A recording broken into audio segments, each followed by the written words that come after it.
Gotta get stuff done, man.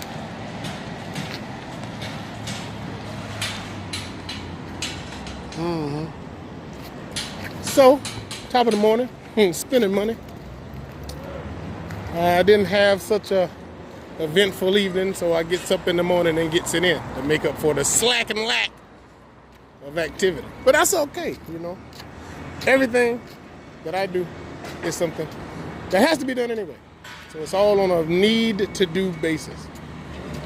So I don't get too down about it, you know. If I don't get to play West Coast Productions. But that's all right. Anyway, this is like a part 2.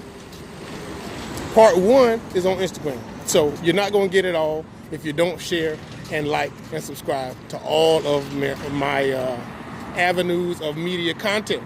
You're going to have to be well-rounded. So you're going to have to be involved with all 3. So this part 2. Part 1 was on Instagram. Part 2 is here on the tube, on YouTube. Based on what the subject was, we delved into how it's applicable to exert all is fair, no holds barred, no rules apply when you're talking about love and war. You know, if you are in pursuit of war, there's nothing that you will not do, nothing you will not be prone to try to obtain the love of somebody or somebody you believe you love or you're enamored with. No holds barred. Everything goes. I got to have him. I got to have her. I don't care who he with. I don't care who he was with. I don't care none about that side chick, none of that damn all that. I got to have it. I believe that's the love that I want. I believe that's the love that I need. I'll do whatever it takes to get that. War, same thing. I'll do whatever it is to deal with the opposition. The ops got to go down. You know what I mean? I pretend to be a homeless person and shoot him at the red light. I don't know. It's war. War is hell. War is hell. War has no rules. War has no boundaries. You do and go as far as you need to win, to be on top, to be rid of the opposition. That all stops. That all has to cease when you try to make a relationship. Okay? It does not happen that often. Matter of fact, very rarely do you ever get to the point where somebody you know everything about doesn't come up in a mean or hurtful way. You done been with this person long enough to know that they have a tendency to grind their teeth. Okay, well then damn it, as soon as you get in an argument about something, your teeth grinding, saw chewing, key making, now you're using that against me. Nobody else knows that. You know that, and that's your go-to. Because you know. You got to stop trying to make war when you have love. You have to try to be the person that understands and get the other person to do the same thing. You have to lead by example. You know what I mean? I know you're a person that will laugh so hard that you fart. But if I call you giggle poop, I'm being mean and spiteful when I say it, and it's gonna make you be like, how dare you? How dare you know how my stomach is? I got IBS.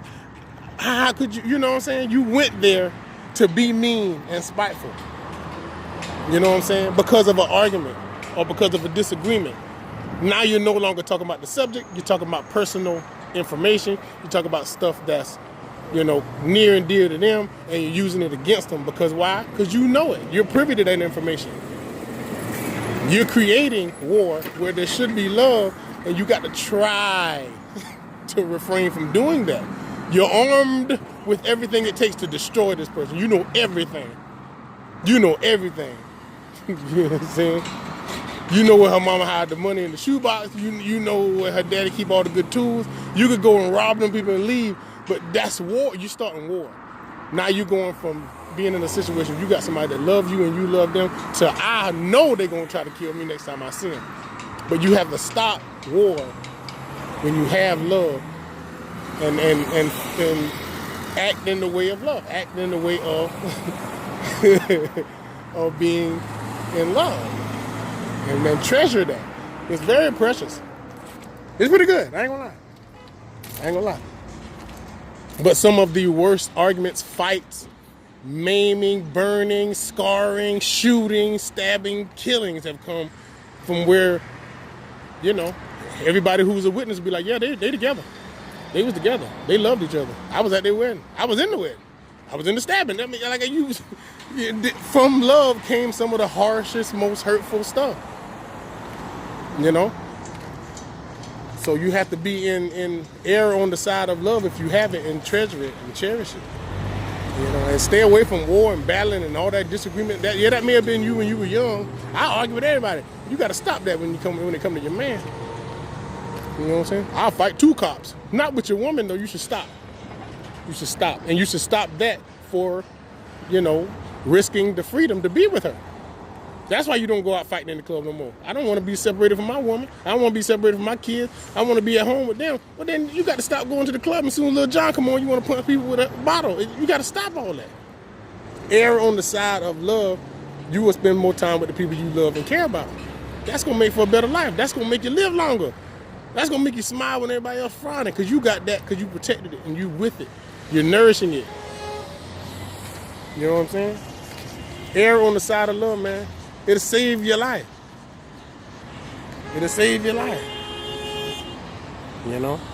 Oh, babe, you gonna cook? No, I ain't gonna cook. Well, then don't cook with your damn raggedy mouth self. You know what? And you ain't had no use for me last night. Don't try to have me in here cooking for you like I'm your mama. That ain't how you supposed to do somebody you love, man. Maybe he couldn't get it up. Maybe he felt bad. Maybe he had bubble guts. Whatever. I don't know why he didn't give you none last night, but damn it, don't turn it around on him in the morning, because now he got an appetite. Feed the man. Or at least talk to him about it. And a whole lot of time, the man is the one turning down sex no how. So damn it, if you got a problem at night and your man ain't up for it or ain't in the mood, something probably wrong with him. Find out what's wrong with him. Ask him. Talk to him. See what's going on. Don't wait till he asks you for breakfast the next morning. Then you flip the script and try to make him out to be a sissy or something. Come on, man. Wait a minute. You don't even know what happened to me. You ain't even ask. You ain't even ask. That ain't fair. That ain't even fair. You know what I'm saying? So, that's part 2. Part 1's on Instagram. Part 2's on YouTube. Now you got part 2. Guess where part 3 gonna be? You damn right it's gonna be on Facebook. So damn it, you're gonna have to do a little bumping and jumping to get all of this today. So stick with me, stay up.